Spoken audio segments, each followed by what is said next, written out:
months of planning this trip with the cruiser squad, we finally made it to the airport. I met up with Mags and Benny to start mentally preparing for the 14-hour flight to Japan. As we were waiting to get on the flight, we were just hanging out, talking about filming plans for the trip, session Dom, and Mags kept reminding us how crazy this trip was about to be. I remember getting on the plane and immediately getting hit with culture shock. The TV screens had Pokemon characters on them. The snacks being handed out were all Japanese too. It's nuts. As Kendama players, we dream about going to Japan to experience where it all started. Sitting in our seats, being absolutely stoked, we realized that this is actually happening right now. It's no longer a dream. We're going to Japan.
Across this tiny little coffee shop, and it was super cute. The coffee was so amazing. They actually had this coffee called a flat white, which is actually a coffee from New Zealand. Even the owner knew how to play kendama, so we got him to play along. I know Chandler showed off some moves and they loved it, and it was just a good time.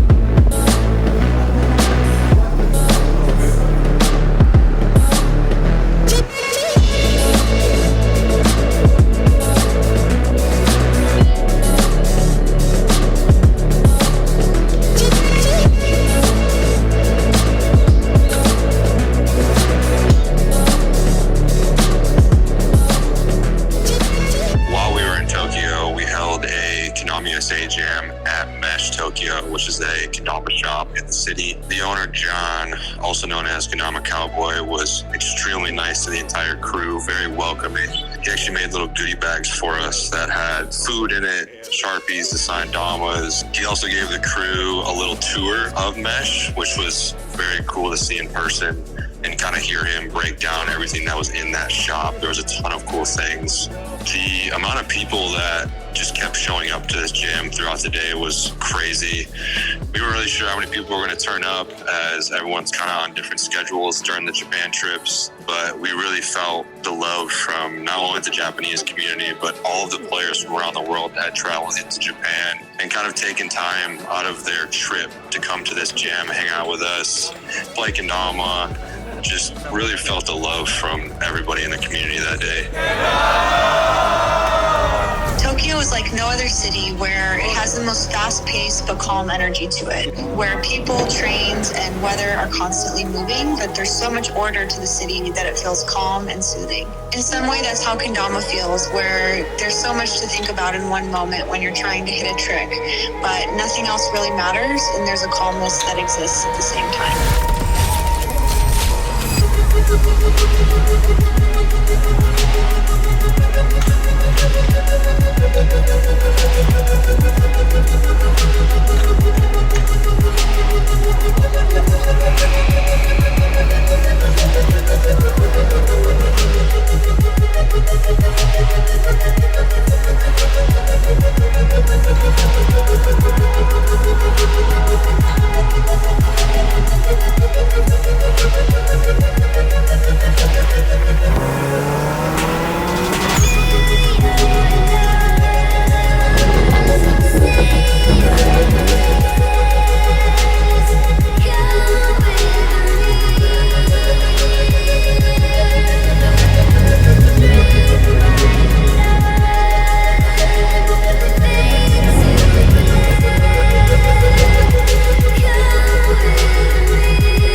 One of the nights in Tokyo, we were able to go to the Pokemon Cafe, and I remember walking inside, and there's like this Pokemon mural that was super cool to see. And then we headed up to the elevator, and the first thing we saw was this huge Snorlax statue. And I remember going to the gift shop, just completely overstimulated with so many different gifts. And at some point, I found a super cool kind of samurai-looking Pikachu that was a special edition. We went and sat down at like a Gardevoir-style table. I ordered this coffee, too, and they had a printable design for every single Pokemon. And then I remember everyone started getting their food one by one on these little Pikachu plates. But then they brought in my huge Charizard plate, and I just remember being massive and so cool. It had Charizard's head, like breathing fire. And as we were eating, Pikachu came out and did like a dance thing. I would be lying if I didn't enjoy it. I'm really excited to be able to say I was there.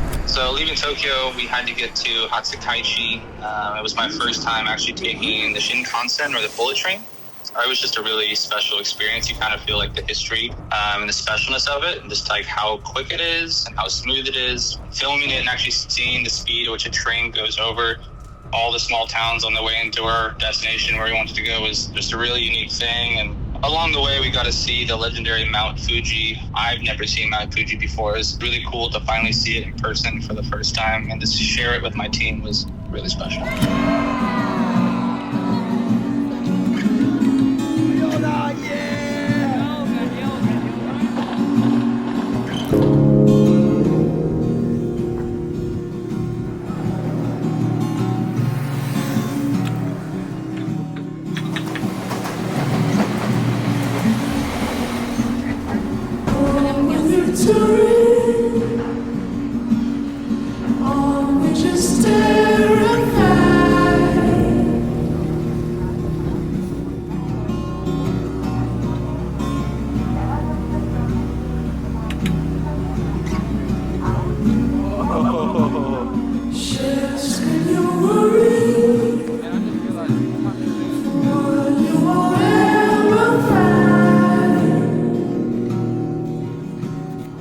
On Miyajima Island, we were all just kind of having a session in front of the gate. I was going for 2-tap, 6-tap, 2-tap, jug, no whole wing. And Max came around with a camera. I just looked over at him, and I knew I was going to lace. It was just a perfect moment. I think that right there is what brings you back.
Just that night session was something to remember.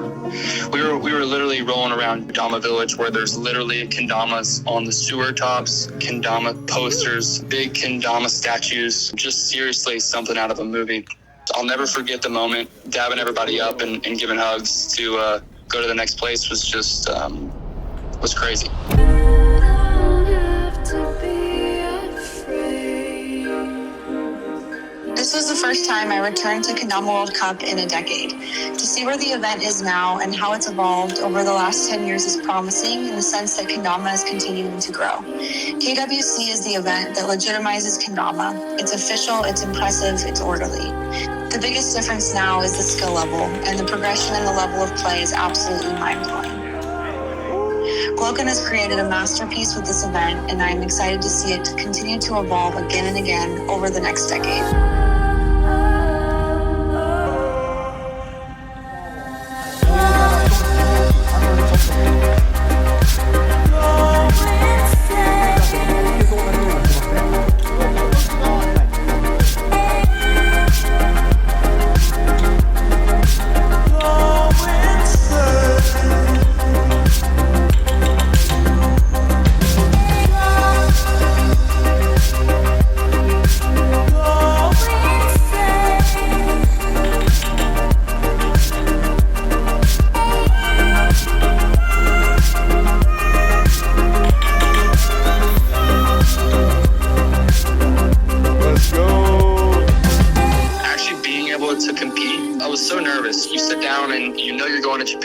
Practicing this run for so many months, and then you finally, the timer goes off and you start going, and you have, your 5 people in your group watching you, and they're all rooting you on. And I didn't even know the people that was sitting next to me. I didn't know any of them, and now I have a close relationship with all of them.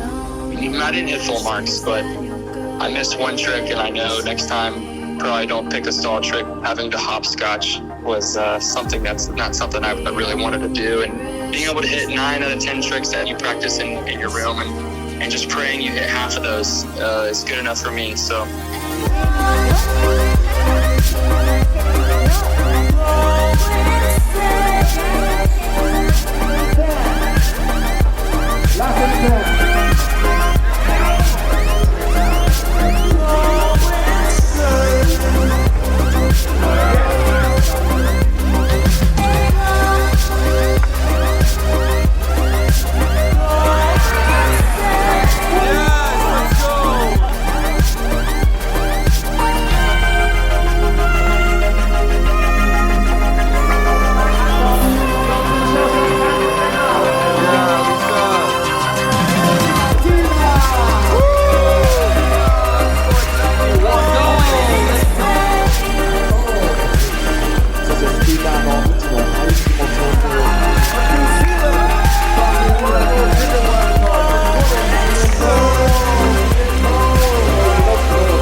After the last day of Kendama World Cup, Kendama USA hosted a jam with Kendama Shop Yume, and the overwhelming support from the local Japanese community was outstanding. All the Kendama USA players were there, hanging out, doing mini games. Shout out Kendama Shop Yume for hosting it.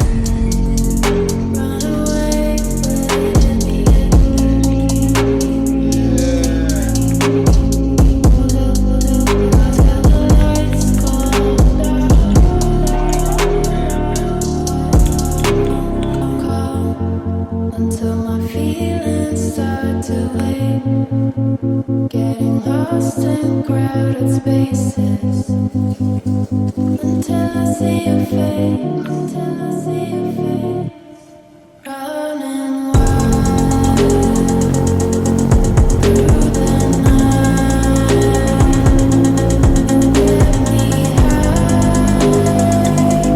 forever.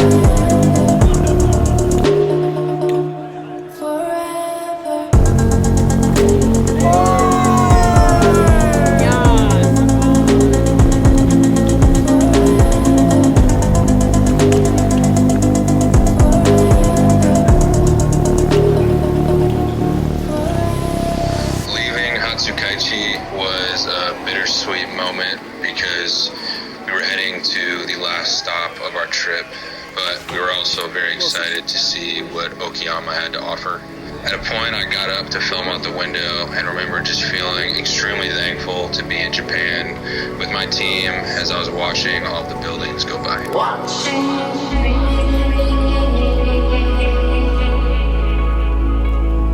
All my life, watching me.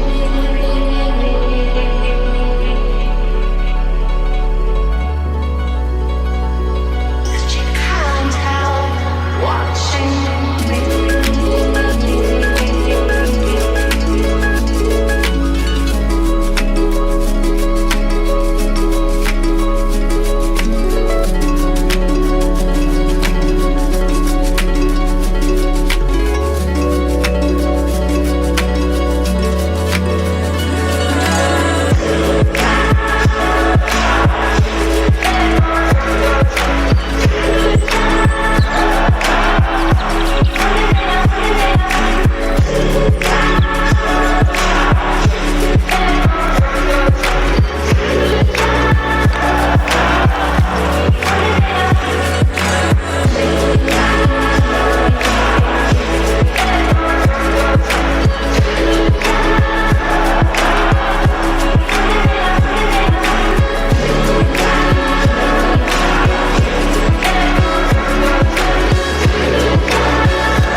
As we came along to the end of the session, we were just out on this field and the sun was just shining through the leaves and castle in the background. It was just so beautiful.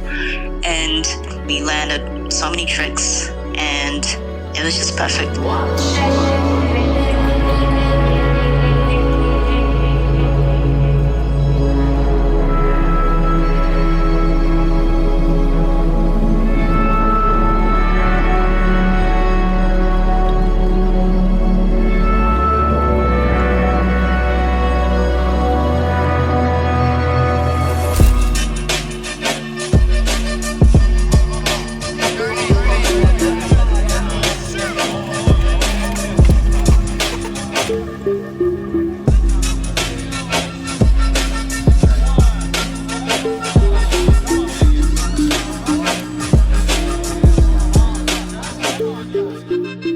This event was different than any other freestyle event because not only did you have the crowd watching you, but you also had your group that you're competing with standing directly behind you. Competing against 10 other people is a lot different than competing one-on-one. You feel a little more pressure to do better than 9 people rather than just one. My nerves, I try to play it off as best I could, but as soon as the round starts, the nerves kind of take over. You kind of go out there thinking you have a little bit of a routine that you want to do, but all of that just goes out the window and you're kind of just up there playing kendama, freestyling, kind of the way the event was supposed to be.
Quarterfinal.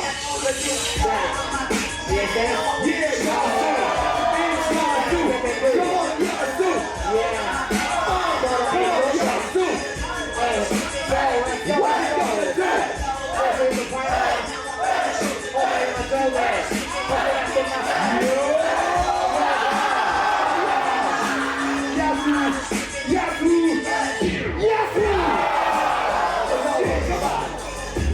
Let's go. Countdown, please.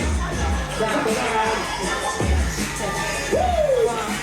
5, 4, 3, 2, 1. That's the time. Time out in 3, 2, 1. Let's go. Yes. Time. Come on. Say that I know faster than anybody can say that.